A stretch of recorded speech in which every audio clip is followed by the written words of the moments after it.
Okay, so usually when I do urban sketching, or at least introduction to urban sketching, I try to show you how to create um,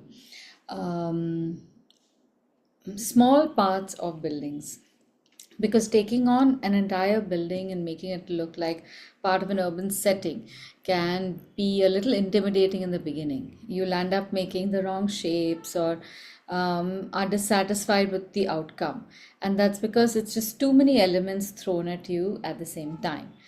So when you approach urban sketching, the best thing is to break up stuff into chunks. Like this, you say this is one whole building. I'm not going to touch anything inside it, but just address the whole building. Then this is the whole street. This is the whole rooftop, so on and so forth. So you focus mostly on areas and shapes over there. And then you come into details where you split up those areas into smaller parts, put in some texture, some details, some dimensions to make it look more like what it is. But this is easier said than done. It's not, it's like if you have to plan a whole menu, if somebody shows you the entire thing, you will just get too flustered. You wouldn't know what to do when. And like I used to do in my when I started cooking for a family, I would cook one thing at a time, and it would take me 4 hours to just make a meal. That's not how it's done. You address one thing at the same time. If it's a pressure cooker, you put five things together if you can, so that everything moves ahead slowly by one after the other. So even in painting or making urban sketches, that is what we normally do. But in order to come to that stage, I recommend do it one by one. Manage one thing at a time, because that reduces the pressure, reduces the elements that you have to pay attention to. So on a street, if you have five buildings, can we make one building? Okay. In a building, if you have different themes, like you have a window, a door, a roof, a lamp, can you reduce that to one feature? So let's just take a door. If it has a door and a balcony and everything, can we take just the door and the balcony and try to make just the facade? If it's got three faces, can we take just one face? So it's up to you how you can choose this. Normally, I recommend, again, if you can see the front of a building, the first floor and the second floor is usually unobscured and you can draw it, just draw that part. The rest of it, you can create maybe some foliage so that that can be covered and your picture looks complete. So today's pictures are somewhat like that. One is a picture of a door and a balcony, but seen from the front. So again, we don't have to worry about perspective and vanishing point and horizon line and all of that. That is still an added layer of potential difficulty in all of this. So not just the number of things and the complexity of the number of things, add to that technical perception and perfection. So the pictures today are, I'll just share them with you so I can speak about them a little bit. So here we just have a door, a bicycle, and above the door is a balcony with a very beautiful grate. I think the floor of the balcony has even fallen out. So there's a complete hole over there. We can pack that hole in the picture so that it doesn't look so ruined. And then there's an old wooden door. I love the colors. They are fairly monochromatic. You have mostly just these browns and ecru's. And sorry, not ecru. This would be more like a earth color, terracotta type of color, and also contrasting that, just a light shade of blue. But also you have an interesting shadow. That's what's making this picture so much more uh, compelling. Then we have this picture, which is a street scene, but there aren't too many details. There is more a play of light, and within that you have various shapes that convey buildings and people and maybe a walkway. And again, we have shadows which are creating the drama. So we'll attempt this one first because this has a lot of elements to it. And then, if we have time, I'd like to do at least a thumbnail illustration of this picture, like a small 3 inch by 4 inch illustration. All right. So let's start with the doorway balcony picture. As always, we will find some internal geometry to help us build this, just to study it. Whenever you have doorways or anything rectangular, usually the problem is how big is the rectangle. And I feel the rectangle must be about 1.5 times, 1 by 1.5 times. So I'll make this. So this is our door, this is our basic shape. And then everything else will be created with this metric. Now, how far does the grill on top of it go?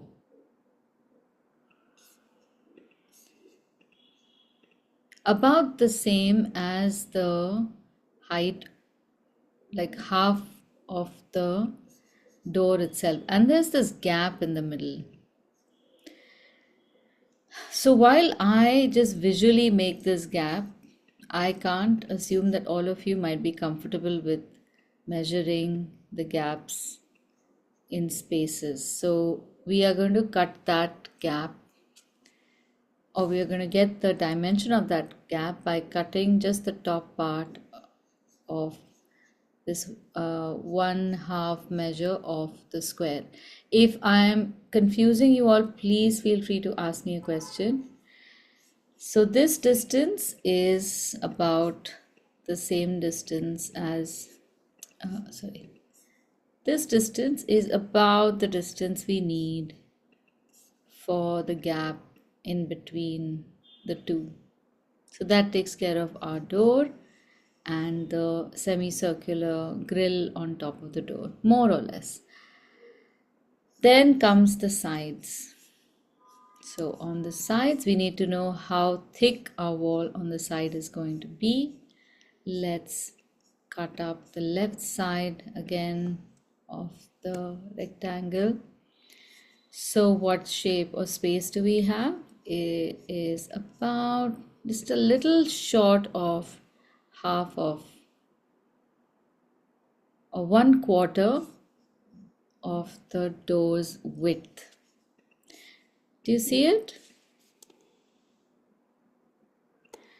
And generally this is the width that will continue even on top. So this will give us the doorway. And once we have that width on top, then I suppose the same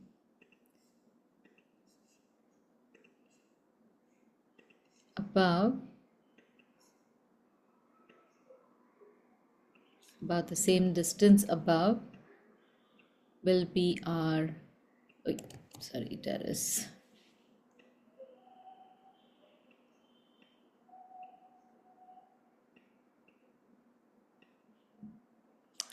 Okay, for some reason this fellow doesn't want to move.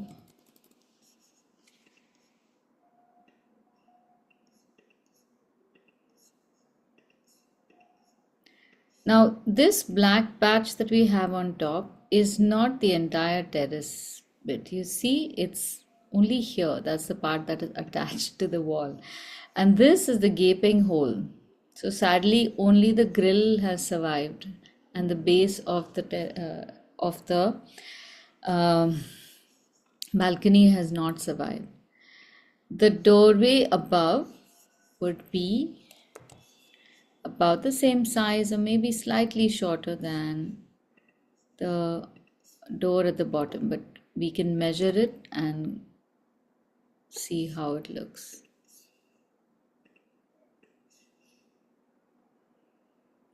And because part of it is going to be obscured, that's this part is going to be obscured, we can take this measurement from above that point. So whatever little square you make over here, that's the same square you will make over here. From the front part of the balcony. This is the front of the balcony. See? And how much, then these are the lines that we are going to have to draw. These are perspective lines. And you'll see over here also some perspective lines where the angle is becoming steeper. And this is a single point perspective because all these lines are converging towards one point in the back.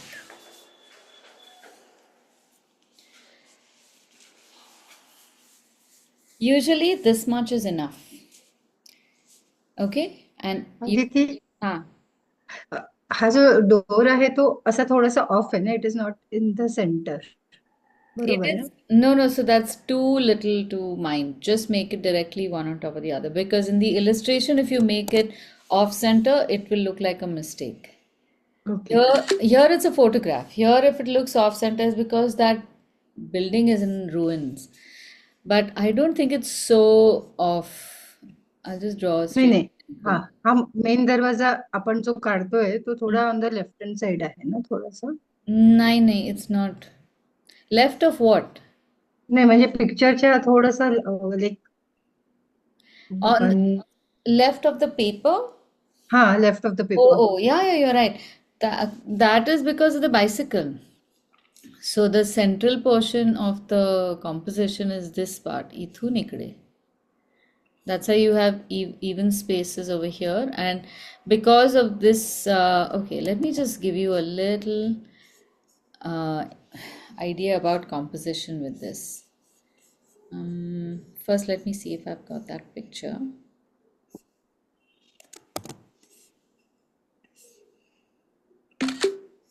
Okay.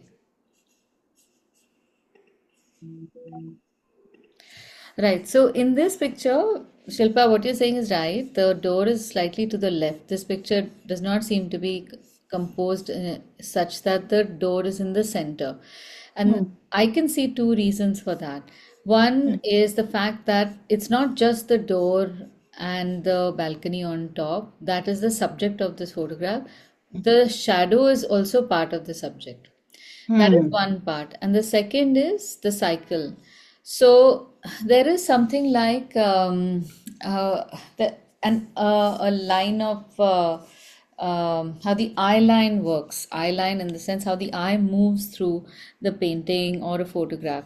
So in this particular paper or in this particular image, your eye will be drawn upwards from the door. So you will come through the door and go upwards to the grill, and then the shadow will pull you straight back down. Then you will notice the cycle, and then this keeps your eye on the subject longer. Had we cut that, there is a chance that you would not have appreciated. Let me just cut this. This will reduce that circularity. In my opinion, I feel it would still work, but that is the reason why not all pictures need to be centered or not. What is in the center may not be the obvious subject of a photograph. There's also that golden, that spiral thing, right? The three-fourth mm, uh, uh, point thing that photographers use to compose their pictures, and it's there in nature as well. Sorry, the what thing you Um, said? it's called something, the golden ratio or the Yeah, spiral. That's that is also the golden ratio. Yeah. yeah, yeah. So that too, the golden ratio is one third, two thirds, where you keep the center. So if you have a sheet which you can cut into three equal parts, so you don't cut it into two or four parts. You make a line across so that you cut it into three equal parts, and then there are four intersections of those lines, right? Your the I guess important subject of, or your focal point of your painting should be at any of these intersections. That is the recommendation. And sometimes it works. That is a good thumb rule to go by. But in many cases, no, in some cases it doesn't. I mean, that's a good way to start, but then you can move that around also. It's just a basic guideline to start with. Okay, so let's begin. We are going to make this as a painting. So, like, the focus is going to be on making it look like an illustration, not accurately like a photograph. So, there are going to be some things that we might just do differently.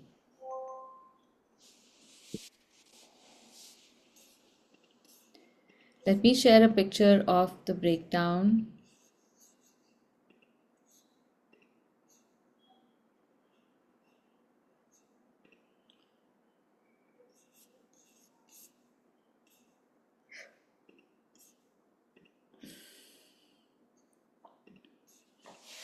Okay, I've shared the image.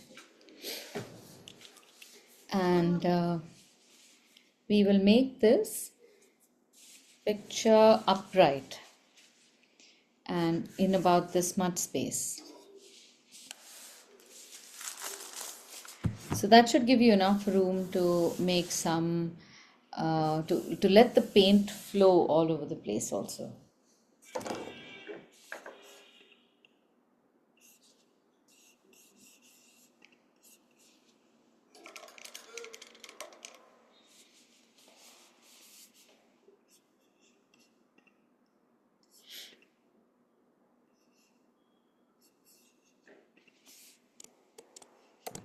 One second. Okay, so let's start with first understanding how much space we need to give for all the elements. So look at the picture that I have sent you and look at the size of the door. You can see that we have that door plus about half of the door on the top above that. Then we have from the base of the balcony up to the door the same size as the door. That's how I am counting it. I don't know if I can make sense here. Let me try again. So I'm looking at this size. That's the height of the door. And then I'm taking that above. See here, it's about half the size of the door, half the height of the door. That's still here, right? And above this, we have something that is about the size of the door. In fact, it's almost exactly the same size as the door. From this point. So that gives us an idea of how much space we need. We need 2.5 units of height. So if you take the first unit to be about this small, 2.5 would be till about here. So the best thing to do is first draw a vertical line a little to the left. I'm still close to the center. Then draw a baseline. Measure out one unit height, second unit height, cut that in half, and then above the half mark, the same as the first unit height.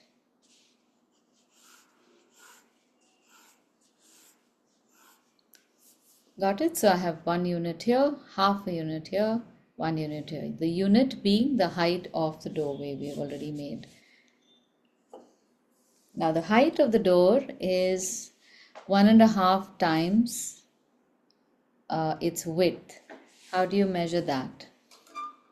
You cut the door width height into 3 equal parts. See? And then take any 2 of those parts and give yourself the width. That becomes our doorway. Now the door is suitably to the left side. Look at how much space I have between the left and the right, which means that my bicycle can come here and I can still have a good frame for my picture. But the top ends right here. So is it okay for me to have so much headspace? I would say it's okay. This is the point where you can decide whether your positioning is looking accurate. I like to keep some extra space either on the head or the foot side. Just centering it doesn't always necessarily look good.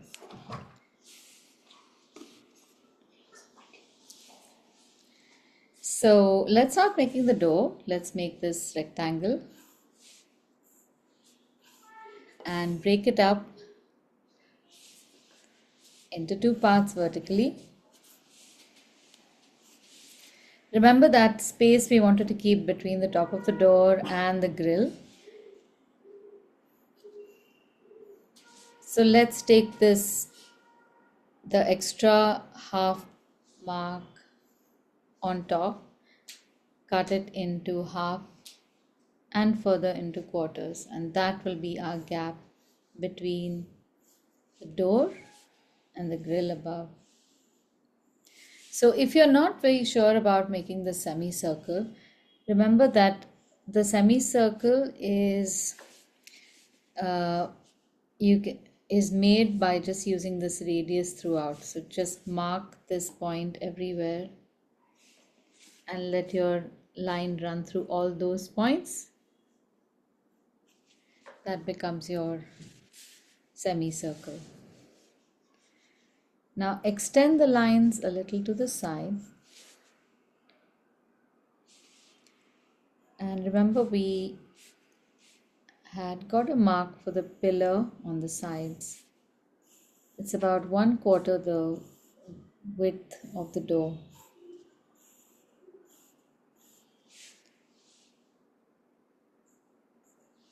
And end that pillar a little lower than the door, because the door is in a slight recess, so there would be maybe half a step from the edge of the pillars on the side to the edge of the door at the bottom.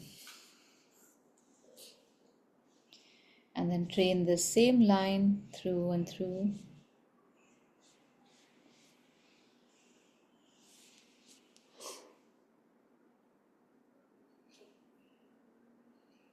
Now for me, this has already come to that 1/2 mark.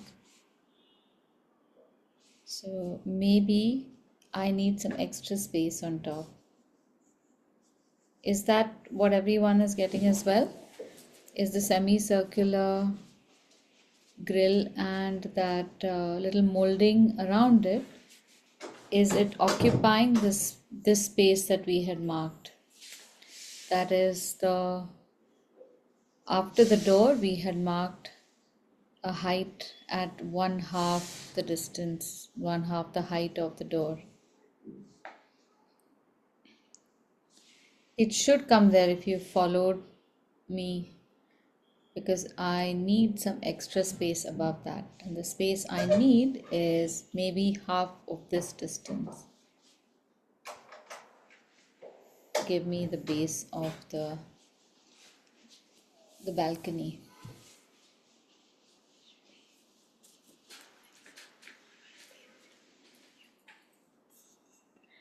Do you need a minute? I can just pause for a minute.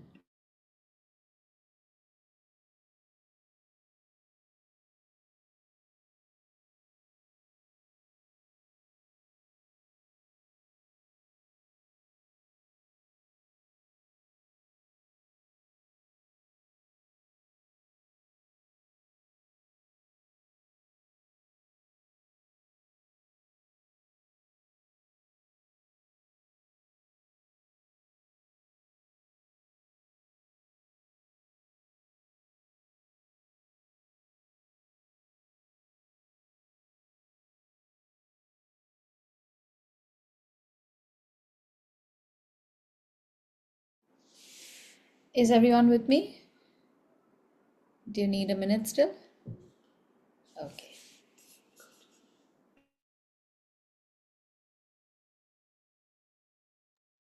Aditi, I am not getting the अभाव semicircle. म्हणजे त्याचा जो वरचा arch आहे ना, हाँ, हा तो नाही येते मला. छोटा वाला का मोठा वाला? मोठा वाला. छोटा वाला? हा छोटा वाला आला. हा, मग मोठा वाला त्याच्याच भोवती अशी लाईन काढ ना, सेम सेम डिस्टन्सला. सगळीकडून डिस्टन्स सेम ठेवत जायचं.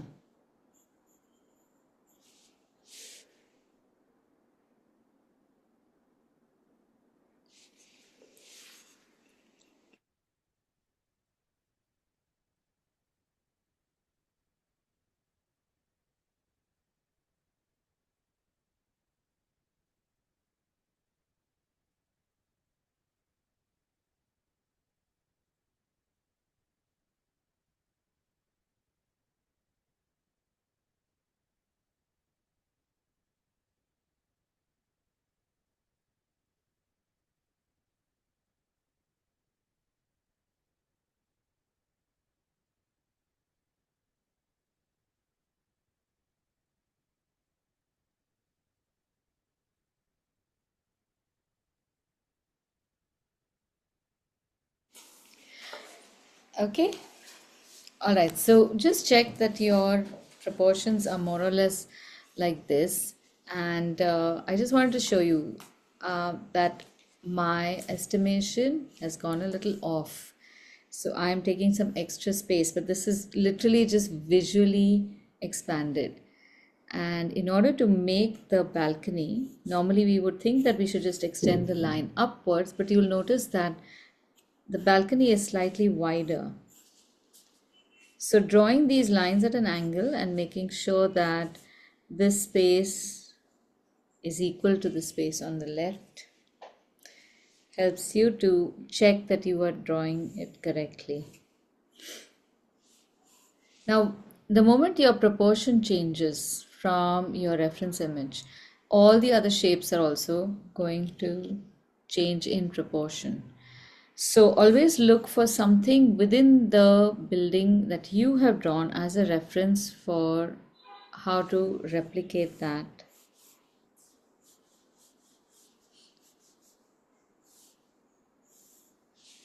Now above this point, my door is going to come this tall, so it's going to take on extra space. And if your fingers are not the best measure, you can use your pencil.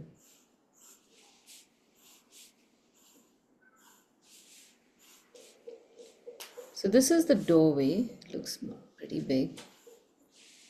And you will see at what point, just a little above halfway of the doorway, you will see the grill. Now notice how the vertical points of the grill are not really straight anymore. They are at an angle, and this is because of that third point perspective that we haven't done. It's not really relevant, but it is acting on these points. So these two lines, edges of the building, will turn inward as they go higher. So would probably be the doorway, just slightly. If you make it vertical, it's not going to look wrong or bad. And before you finalize the line, just look at what proportion of the grill is seen on the sides of the door. So if we make a line in the center section of the door is a little narrower than outer sections of the grill. So normally this is all you will draw for this picture in pencil, and then you will switch to pen. Now if you want to, you can also add these additional embellishments, make door frames. So just 2-3 lines and reinforcing the edge of the door, a double line for the center of the door, and then equal shaped rectangle on top and two squares at the bottom.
How's everyone doing?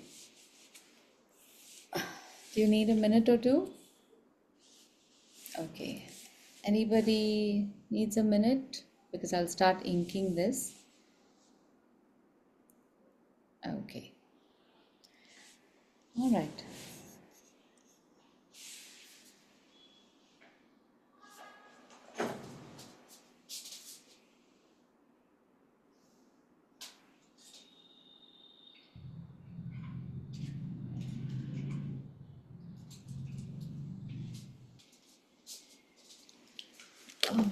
Just a minute, I'll be right back.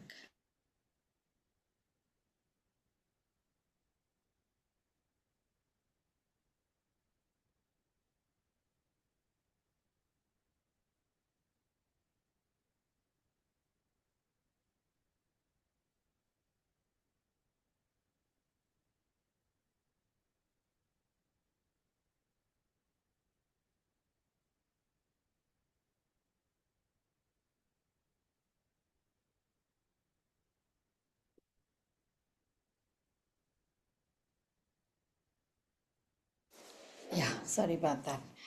Okay, now to furnish the details, you can literally start from anywhere. And just because we are drawing the rest of it in pen doesn't mean that we can't go back to drawing in pencil. Usually, it's a good idea to make the pen drawings of the parts that you're sure of, and then come back after that is done to draw with pencil again to figure out the rest of the illustration. Like, for example, I've not made anything on the grill right now. I've not made the design, I've not indicated the shadow. All of that can come later. I've not even made the cycle. So I guess the cycle can be made. You can make, this is optional by the way, because cycles can be painful to illustrate. Start with two circles and run a V between them. The V is at a slight tilt.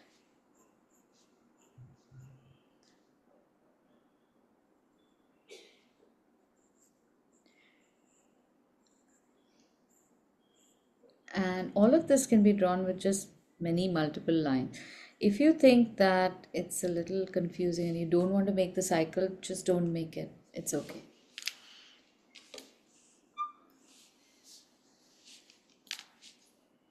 Now, the line quality in an illustration like this is most important. And the line quality doesn't always mean that your line has to be stick straight. Now, here are the lines that I have seen made which look good. Okay, so you have a line that is made confidently like this. Then you have a line which wobbles but is still very confident. Then you have a line that's very architectural, like that, structural, that looks nice. And even a scribbly line looks good. So these are versions of the same kind of line. These two are straight, these two are wobbly. This is what we want. In the event that your straight line doesn't work, if you've done it here but you want it elsewhere, you can make it over again. Same goes to wobbly lines. You can make multiple lines and they will still look good. This kind of construction line is often made in multiples anyway, and so are these. So there are no mistakes, there are just redirection of line. These lines are what we want. Now, before we start, I want to show you what we do not want. So we don't want lines that go like that. This is not a line. Okay? And I suppose this would be the only line that we don't want. Now, the other one we don't want is a line that goes too fast without you thinking. Then there's a line that goes like that. Just take off lines. We don't want that because you don't know where the line is going to end. So you want to hold the hand of the line, no matter how wobbly it is, all the way to from point A to point of destination. So in this illustration, we have to make very small shapes. I can already see that my doorway has become a little disproportionate. Having made the pencil illustration, now you need to look at the original image. Don't look at the pencil illustration anymore. And you can start off with something as tiny as this, and this is the light on the cycle. That is what I would start with. Many of the lines that I will draw will go through each other, so they will almost make the object look transparent. And I'll follow the shape. They're all small lines.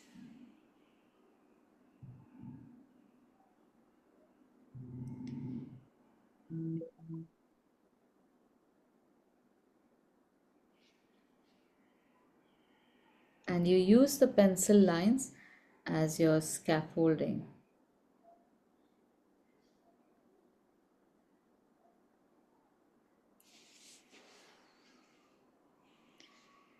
Now, once the cycle has been drawn, I know where to start my door. It's just below the center of the cycle. And I'm not going to draw any part of the door that is hidden by the cycle so that I give it its due. This is the center of the doorway, and then we have the frame. Now the frame is not seen on the sides because there is a very beautiful decoration on the pillars.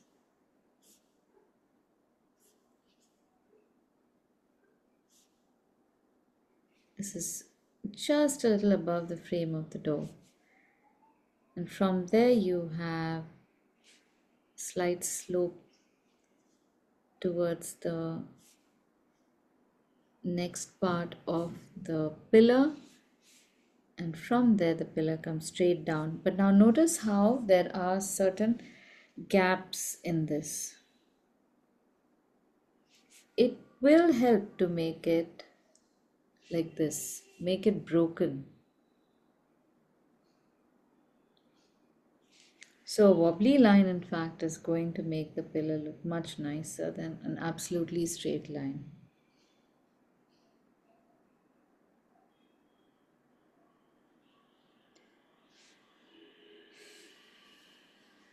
Now there is a big shadow on the side of pillar on the left, we can barely see anything.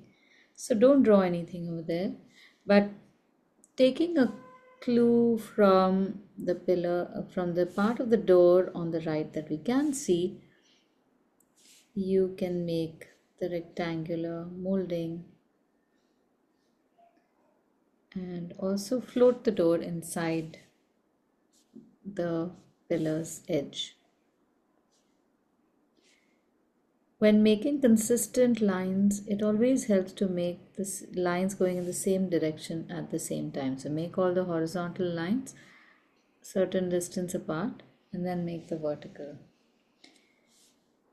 Now we need to add some more structure inside.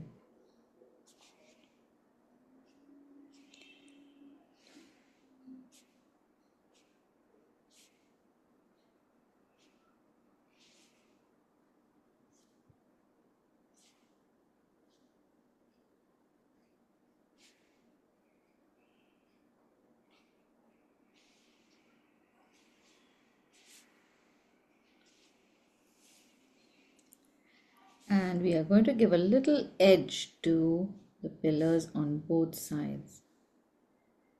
The edge is going to end a little higher, where we are going to join it with this crooked line and create that perspective. All right, now this is my doorway, and here again I have created an extra space, so my whole chunk of the door is going to come down now. Oops.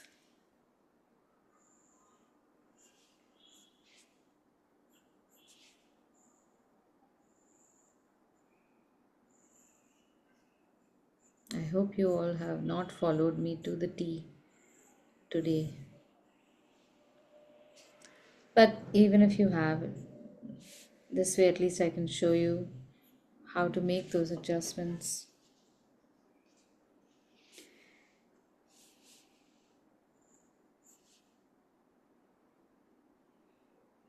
This is something that happens very frequently when you are making any kind of illustration, especially something that you're looking and making. Because often your estimation of space is based on what you have drawn before it. And if you've missed drawing something or you have miscalculated something, then this is bound to happen.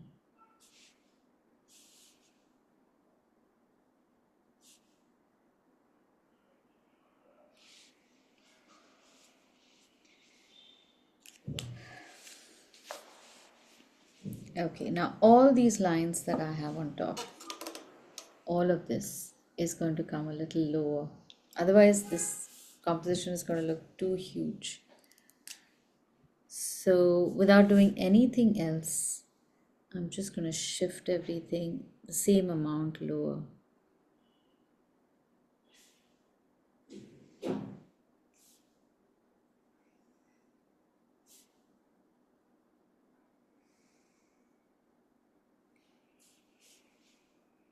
Because whatever else we have done, we have measured all of that correctly, but just from the wrong starting point.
Now let's draw a little wall that goes on the left and on the right from the door.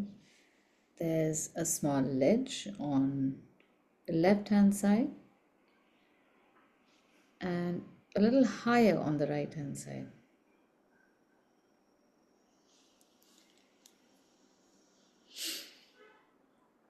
Now we come to rest of the details. So just below this, the base of this keystone on the arch, and right below the corner from the balcony is some kind of rest for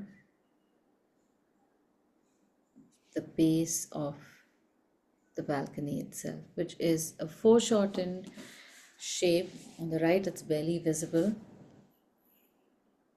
but on the left you do sense a little bit of it because its shadow is falling here, see?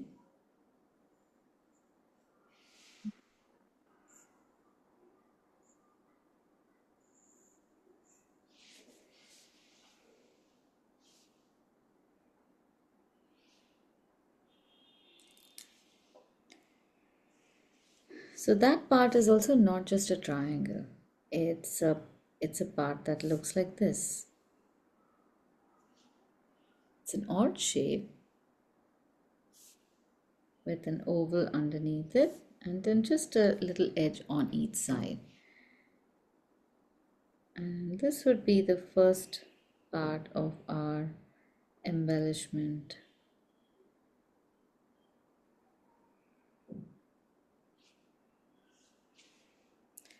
I've kept the shadow line only in pencil. I don't want to make the shadow.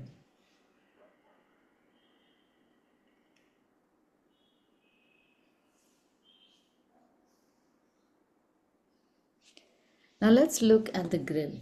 We've drawn everything else that we needed to, and we can erase also all the lines beyond this point.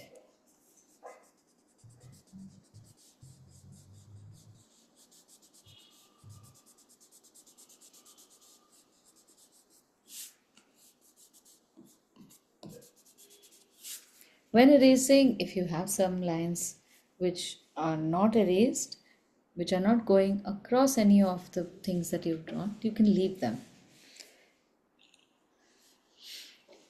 And see what is the, I guess, the division on the on this grill. So if we were to divide it in half, how many parts do we need to make it? About 16 or 18 parts. So let's break this shape in half and quarters, and then each side into parts, so that becomes eighths, and then further into smaller parts. So we get equal parts. They are more or less equal always. But now the design is very important. It's a very sweet design. And you don't have to draw each and every line the way it is.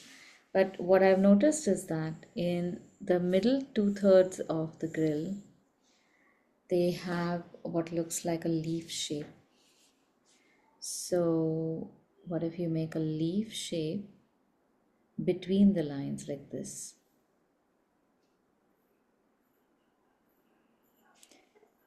This part is something that we do in making patterns.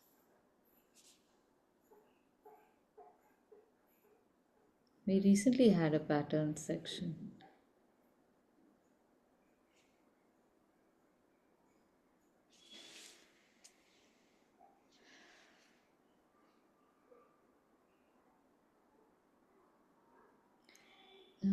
Oh, they are between the lines.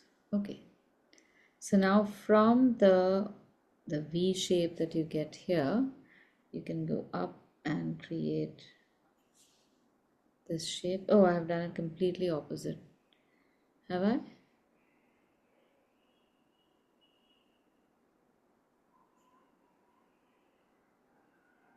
I suppose you could have made the grill, the leaf shape along the lines as well, along this line. Never mind. So I have broken down the design into manageable parts. This is far too much work, by the way. I have seen urban sketches not even bother with this. They'll just do one squiggle and be done with it. I have a problem. I at least will try to make it somewhat like the design, but we can't make it too accurate. Not because it is very time consuming, it looks very boring. That's why we can't.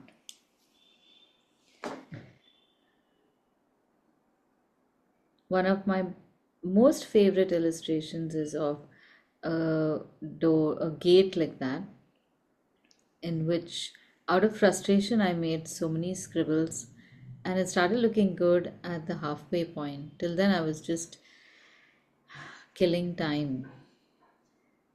And that's when I realized that sometimes squiggles do a greater job than trying to get the accurate shape. I'll show you that picture. I have it.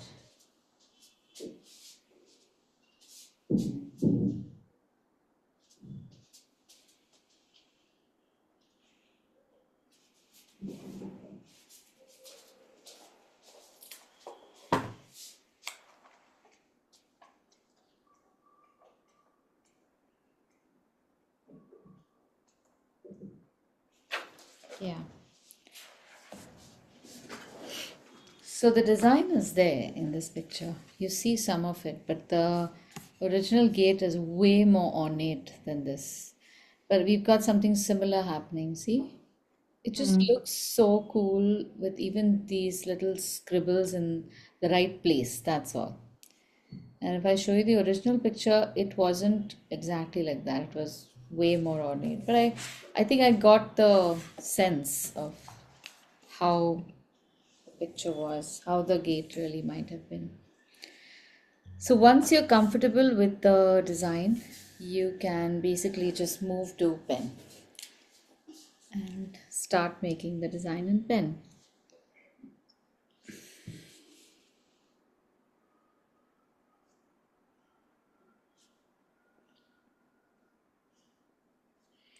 I would go and make two very thin parallel lines, but that is excessive. You can just make one single line.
Do this part really slowly, huh? Don't rush through it. Maintain the heights of all the shapes that you're making.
So looking nice.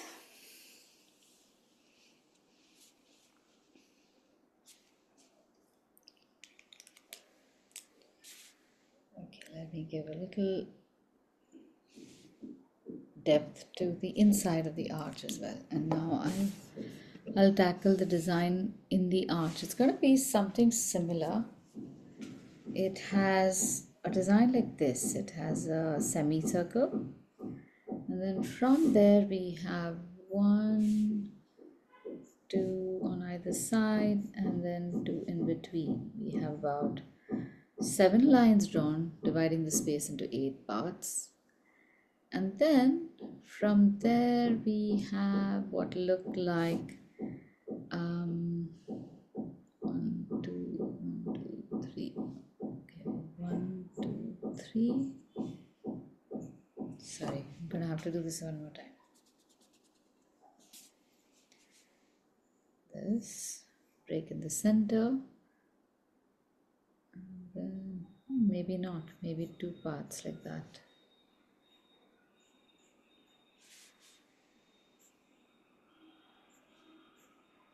So I see this. We have divided this semicircle into 5 parts, 6 parts, using 5 lines. And then in between all of them, there is one more line where you have a design where almost a triangle is seen, but at the end of the triangle, the tops turn inward like so.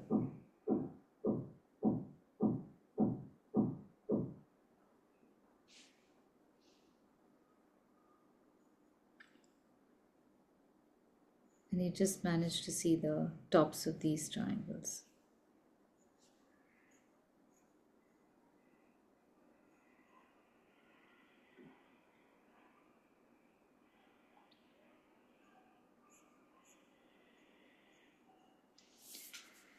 And in the center, there is some design which I can't really make out. There seems to be some kind of a cross. So we can make that and just squiggles around it. And in this space in between, also make just 1 or 2 squiggles to complete, to fill up that space. Now here as well, it will help if you can make a double line design of this. Again, excessive, but I think I just go ahead and do it because there is a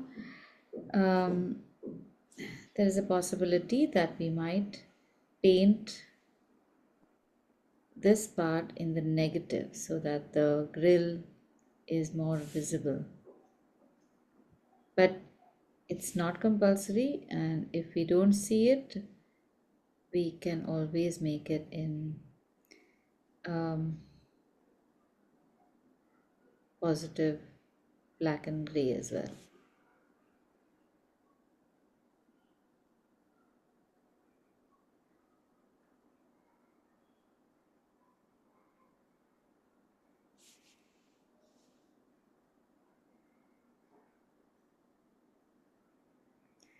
So in your spare time, if you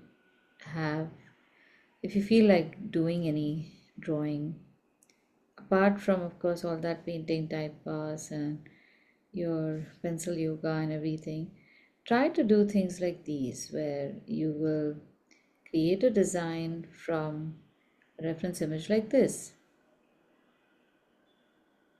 How do you make grates? How do you make metal designs of metal gates, things like that?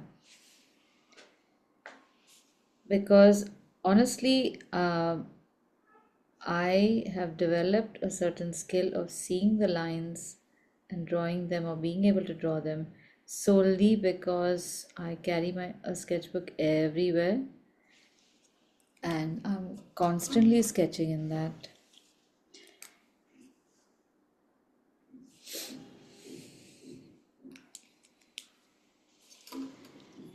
Wow, this is looking great, if I may say so.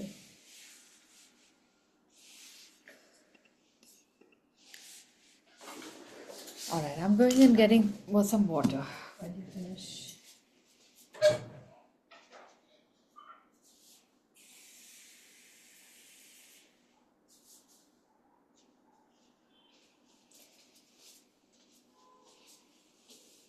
How's everyone feeling?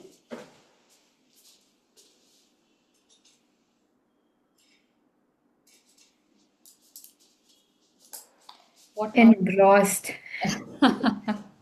Aditi ते थोडं जरा grid मोठी कर ना ती so that Yeah. Okay. या what your done. Thank you. Thank you for telling me it was really far away. This really looks nice.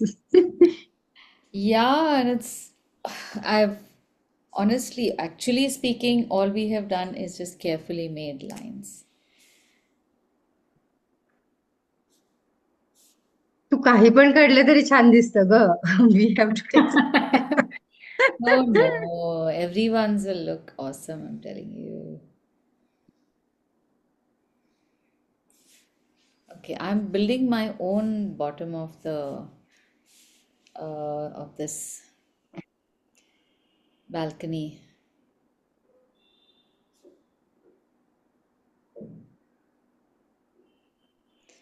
I'm just imagining that it probably had sections like these, and all of this is going to be shaded in full shadow. So, not that I'm expecting it to be seen, but just knowing that those lines are there, it feels nicer.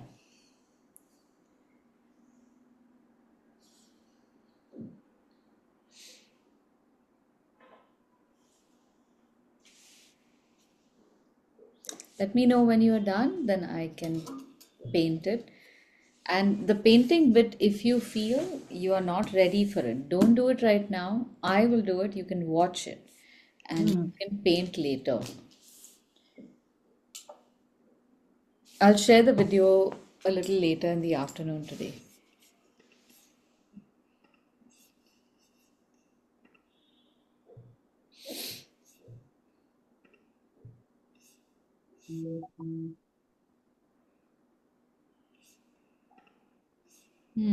Oh wow, Bhavani's looking lovely. Make this line at the base, Bhavani, at the just a little, very tiny below the columns from on both sides. Wow.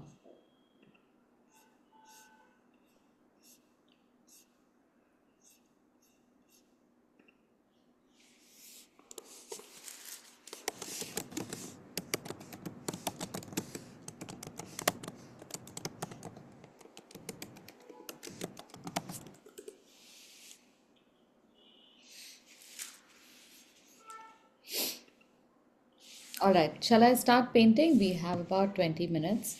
Let me make one layer and then you guys can go back to drawing.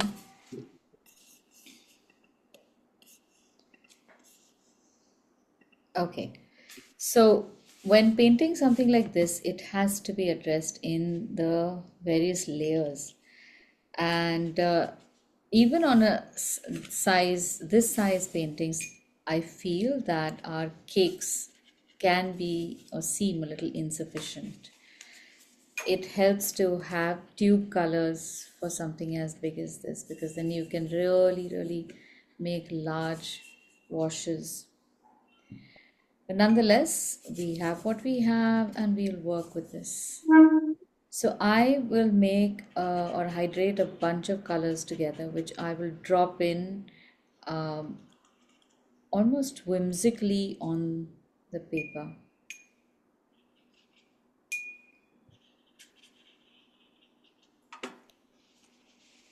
So starting off with the lightest wash, I will make a drop in a blue on the right, and I'm deliberately not making it very smooth,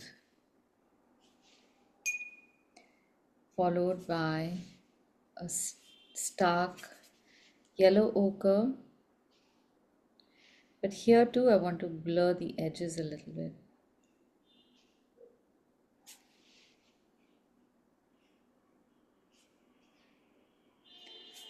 So the movement of your brush should be rather fluid.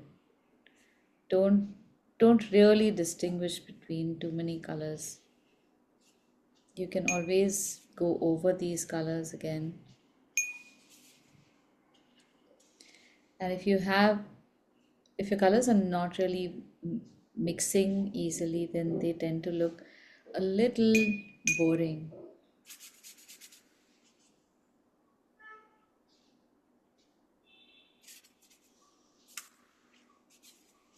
A little bit of yellow ochre and raw umber for a change. This color we don't really use much.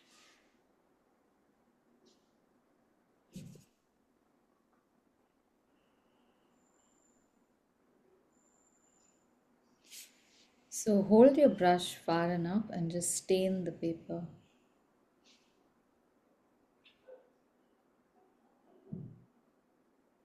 And look for any opportunity you get to uh, mm, let colors flow into each other. So is that burnt umber which you have used, Aditi, right now? Which No, one you have? that's burnt sienna.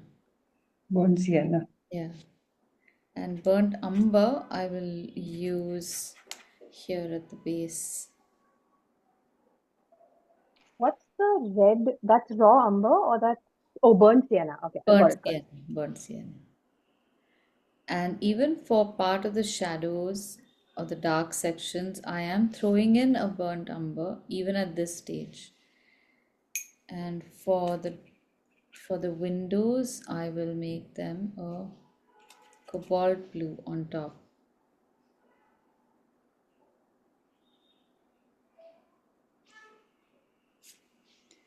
mixing with yellow ochre.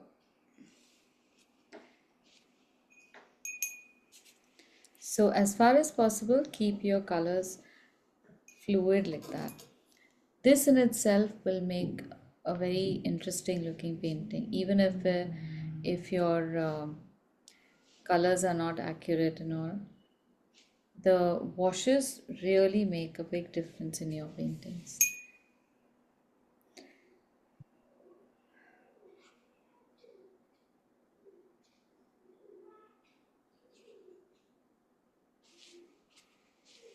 All right, so this is layer one. I'm going to put one more layer at the bottom. This can be our generic gray.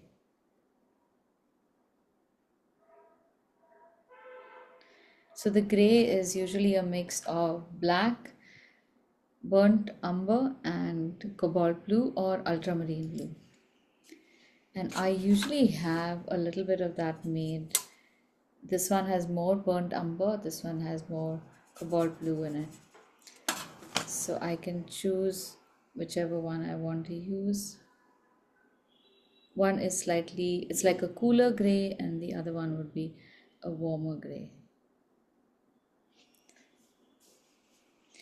And now I have to wait for at least 10 minutes for this to dry. Which Fortunately, one did you use for the door, Aditi? Is it ultramarine? for the door, Above the grill. cobalt blue. You can use any blue, some blue is fine.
Okay, so as my picture is drying, I'll add more colors.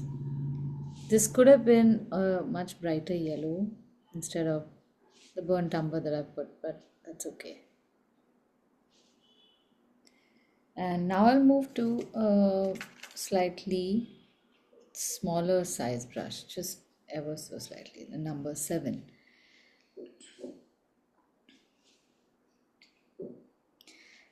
Everywhere I'm putting the yellow ochre, it seems to be destroying the picture. So I'm vetoing my own decision. No more yellow ochre needed in this.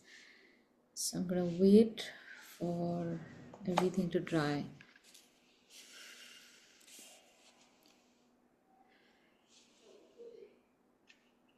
As you increase the layers, the size of the brush has to start reducing and the consistency of the paint has to change to a drier consistency, so less water.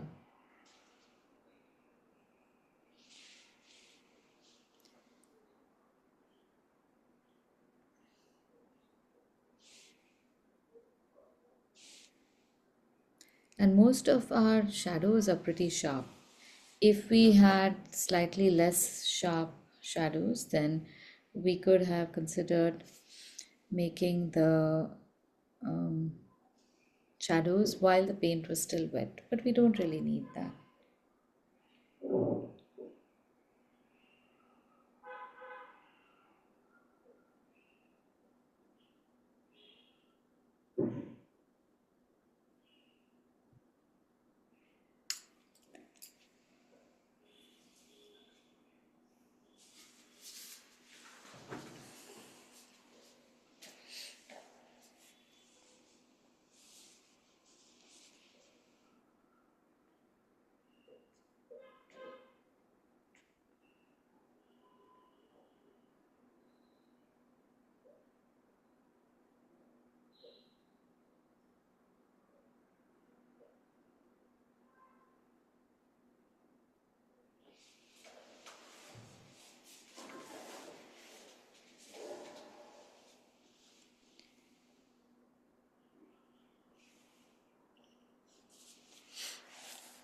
So, as a thumb rule, when you see dark colors, look at a, a bunch of colors in your palette that you could work with. And honestly, you could work with absolutely any colors that you fancy.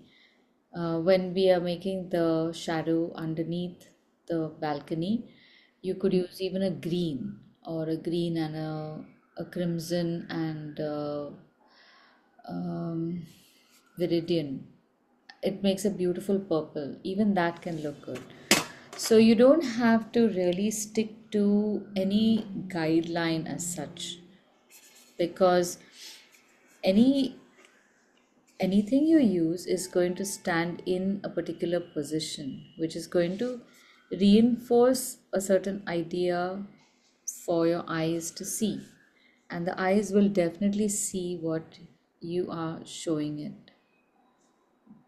The color won't be important. So, a test of that is if I show you an apple in any other color, if it is an apple, you will see it as an apple because the color is not the most important part of an apple.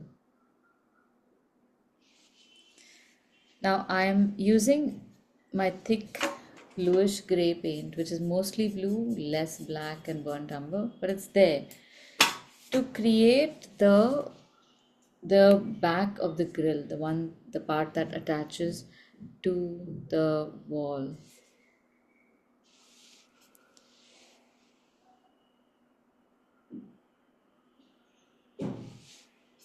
And the same can be used for these as well. There is an excellent class in how to paint metal, by the way. We've done this, I think, 2 years ago, in which I'd shown how you can make the metal parts. I'll be doing it again in the next year, but I'll share that with you also, so you know how to see these things. All right, now my door has dried and I'm not going to add any more color to it. So I'm just going to put shadows. I don't want to put a black shadow. I want to make it a blue shadow.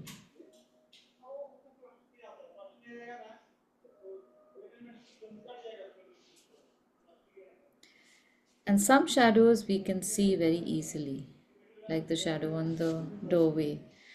It's also a very sharp shadow. So make the silhouette of the shadow and notice how it bumps up and down according to the molding. If you can make that part, I think it's really cool.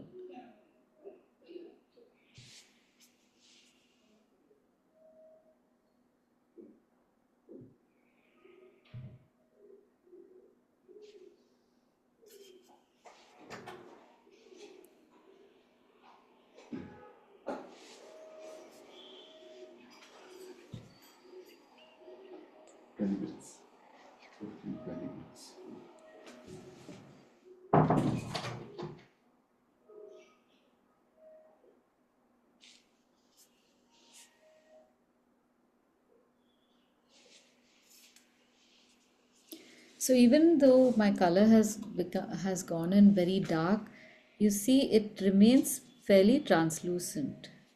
So you don't have to really worry about your color looking too dark. But it gives such a beautiful shadow, such a lovely impact. And for the grill, this is what we're going to do. You can see that only part of the grill is in shadow.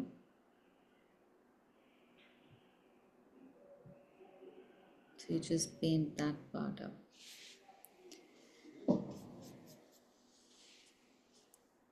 Give an edge to the right side of the right pillar as well.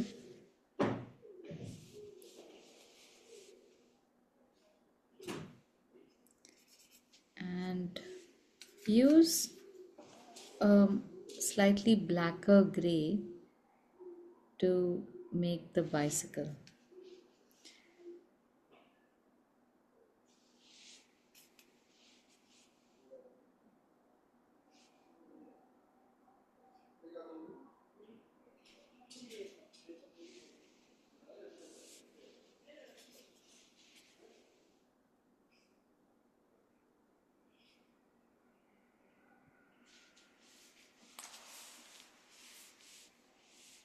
Now here is the tricky bit, and also this is an option. If we want to make the shadow of the grill, use your pencil to first draw where the shadow is going to come. So you'll get two parallel lines for the base and another line for the top. And we'll make it exactly like we see it. There's just a mark here, then some design over here and here.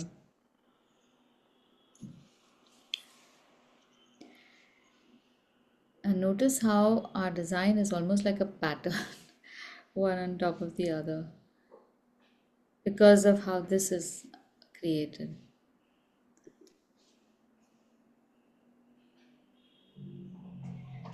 And of all the things, this is going to be a little more technically complicated.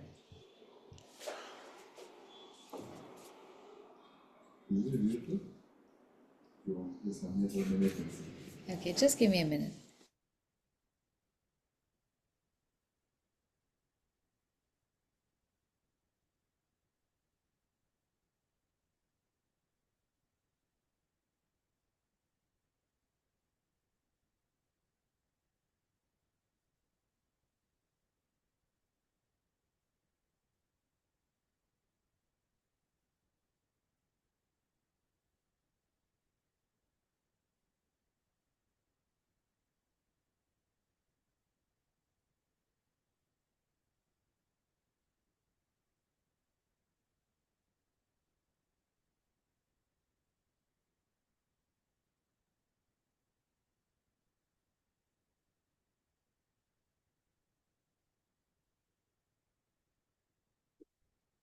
Okay, sorry about that. I'm trying to figure out how to make this design. We have 4 parts. So one, 4 parts. So first, if we make this pattern here, we can just make these rounds. Then there seem to be some heart-like shapes. Above that, there's just, yeah, all right, this is how I'm going to do it.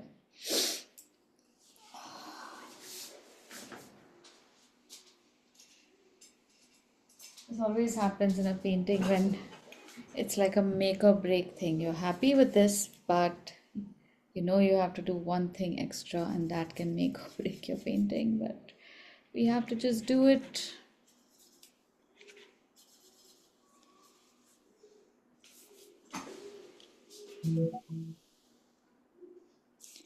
Okay, here goes. So it's a little higher on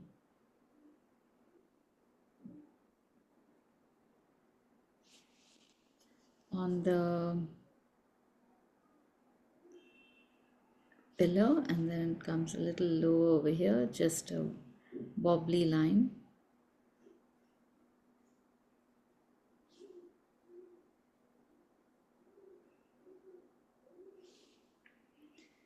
And then from about here you have another wobbly line. Just pay attention to the lines.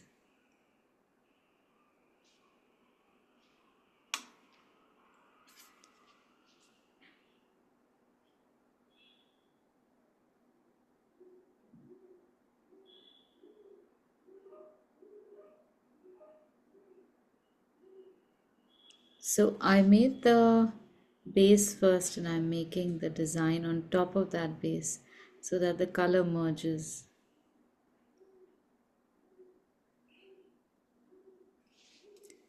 And towards the end, I'm leaving that design unfinished.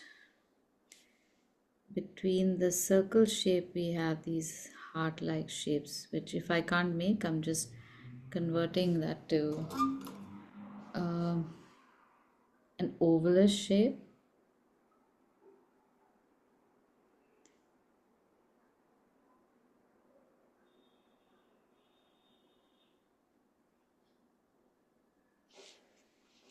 And above that,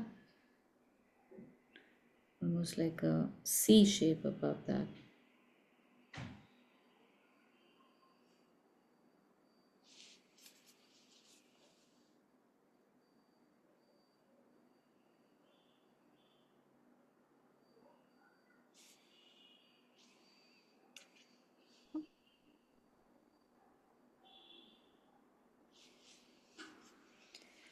So once the pattern is satisfactorily ready, I can now make the rest of the grill. So I'll have the same color marked here.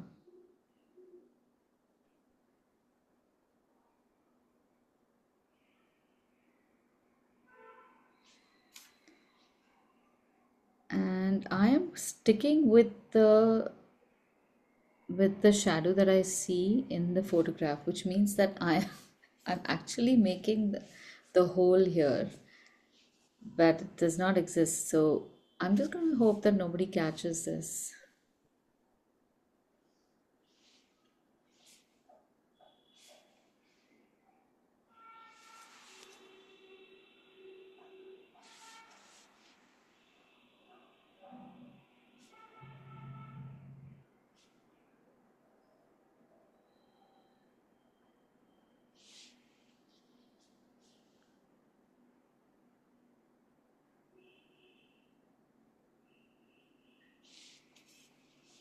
So all these sections are now visible in the shadow, which were probably not visible in the part itself because of how the light is falling. So I am drawing the shadow the way I see it in the photograph, regardless of what parts I see over here.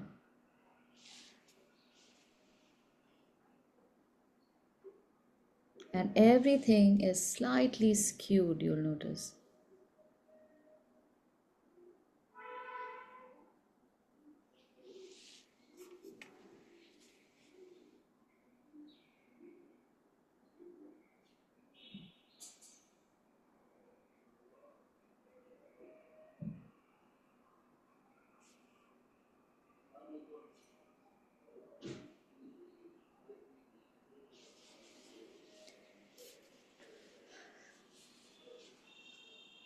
So in some places we have lighter shadows.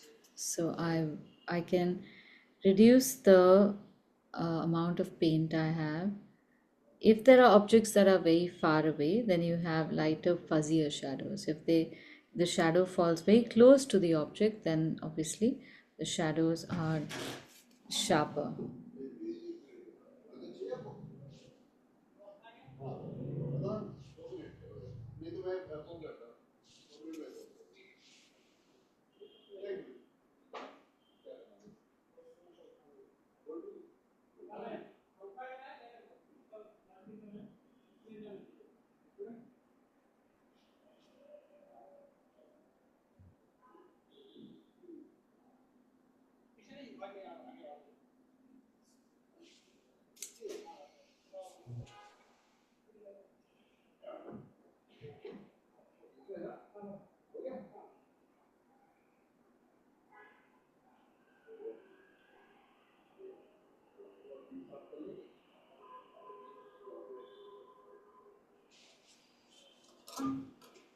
Oh my God, that was very scary. Not bad, I would say. I have not attempted the shadow, Aditi, because I'll ruin my I painting. know, I know. So that's why I gave fair warning because I have put myself through this several times and I feel so bad afterwards. But I mean, no effort is lost, but you just feel, अरे आत्तापर्यंत छान होत होतं, आता काय झालं? So Yeah, take a it's, call. You can just decide on where you want to stop. I can do it later. Yeah, do it aram se, do it in another painting, do it when you feel more confident. So there's these things, I mean, there are lots of other shadows also that have been built in. Everything will have some shadow or another. There can be more colors that come in. Like there is one more shadow over here that's falling from God knows what. It's a little fuzzy, but it's still there. Then you have the shadow of the cycle, which itself has not been drawn in a very dark color, but it can have its own shadow in the back. And this, to distinguish it, we can keep it in blue color.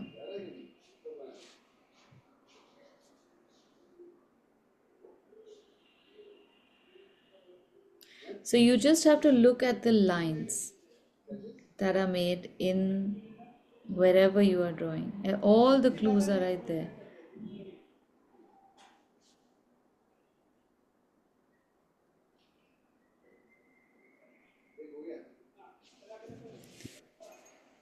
Okay, now in this whole thing, I have ignored the upstairs doorway. Um, but it won't matter because you can always paint over. Again, one misconception, what if I paint something and then I want to change it? You can change and keep changing without bothering about erasing.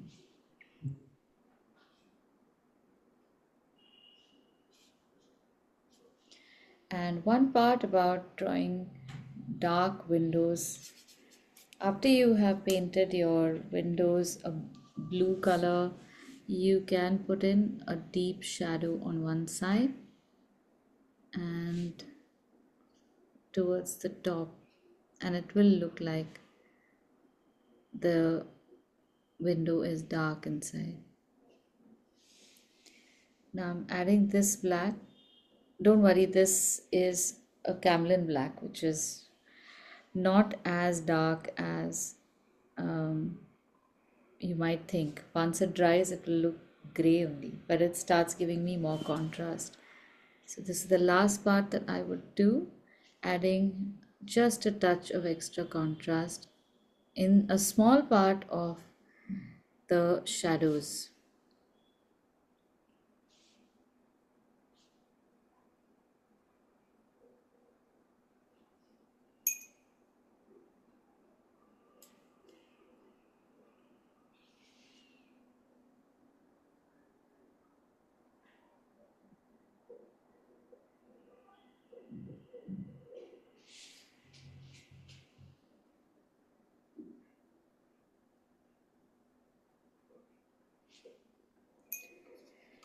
Okay, all done.